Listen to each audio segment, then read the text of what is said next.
Third floor. Ayan, third floor yan. Pakyat tayo ng 49. Tingin sa third floor. Pakyat tayo ng 39th floor. Okay, may dala-dala tayo.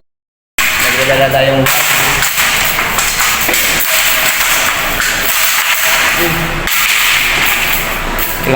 kaya muna tayo. May dala tayong lunch na kurtina. Ito. Dumanti sa hagdanan kasi mataas siya. Hindi siya kasi sa elevator. Kaya tayo hinahil ako.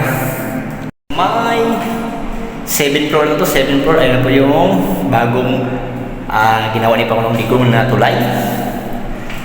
Ayan po. Dito po tayo ngayon. Ganyan sinabi yung binabak mo na yung branch. Tingnan natin kung anong floor ito. 1 floor na tayo. 12th floor pa tayo. 12th floor. Paramians. Tuloy sa 49th floor. Nagpawisan ako. Nasa 20th floor na tayo. Mahigit 20th floor. Akit tayo ng 49th floor. Matas na siya. Yan. Tingnan nyo, yung rods dala natin kasi bawal sa elevator to. Kaya akit din ang hagdanan. Mahaba kasi hindi kasi elevator. Ayan. Akit natin. 22th floor na. Yan, 22th floor. 22th floor. Kulang pa tayo ng 27th floor.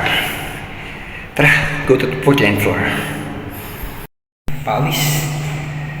Para ko nag-exercise. Grabe. From 2nd floor to 49th floor. 47th floor ang inakyat ko. Grabe. 32th floor na tayo.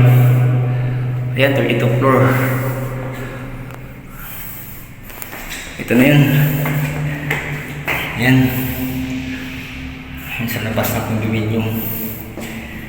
Ako din natin ko ilang anong floor to. Atin. Kaya tayo kasi 41. Nakikita ko yung 41 floor. Bakit ko dito po 41 floor. Malapit na. Ayan.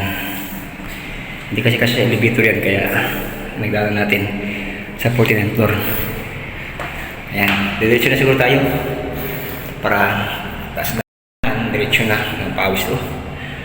Diretso na sa 49 floor. Wala na tayong ngahan. Tara. Ayan. Pahinga tayo ulit. 46 floor. Malapit na. 46 floor. Tatlong palapag na lang. Nakarating sa 49 floor. Okay. Pahinga na. Pahinga naman. Kami yan. Dito na tayo sa 49 floor. Thank you Lord. Nakarating tayo dito. Pahinga na. Yan nga pa yun, hindi kasi elevator. Yan, naman tayo. 49. Tara na. Si Uding, papasok na tayo. Ayan si Uding, hinabangan tayo ni Uding. Ayan. Grabe ang taas din. Dito, si Uding. Ayan si Rolly. Ayan, 49th floor. Magamit niya ng kurtina dito. Ayan.